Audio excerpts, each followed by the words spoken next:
It's been a massive privilege. It really has. It's an honour and the biggest honour of my career, to be perfectly honest with you.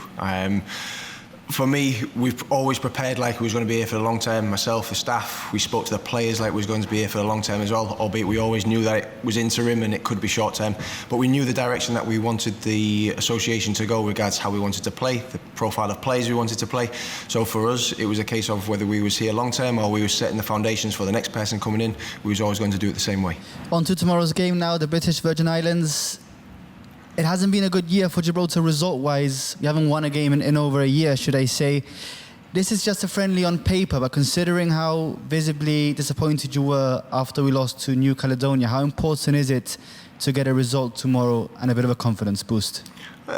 We want to win at the end of the day. We know where we are. Obviously, we're going to be giving more debuts again tomorrow through injuries and through some deserving as well. So it's an opportunity to try new people.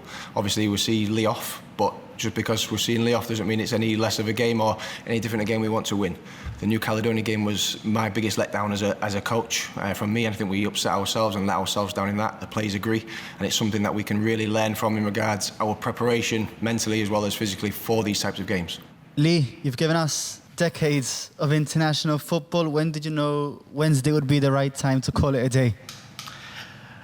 It's like you said, it's many years of playing internationally and locally, and you get into an age where I'm not getting any younger, and obviously Scott and Roy called me up to make me this game we have tomorrow. But like I said, for me it's a game where I want to perform, the team wants to perform, and realistically we want the first win, especially for Scott, Roy and all the backroom staff that have done a lot for this team at the moment.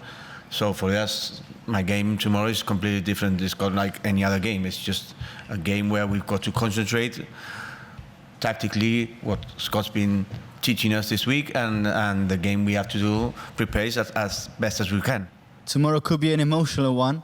Are you ready for all the feelings that might come flooding in? Depends on how the score goes, for example. I just can't say, because I'm not going to look at it as if it's my last game. Realistically, I want to win the game. I don't want to get a standing ovation and we're losing 3-0. That, for me, is just pointless. For me, the game is what represents what I need to do on the game, what the manager expects from me. Then whatever happens will happen. But realistically, the most important part of the game for tomorrow is the result.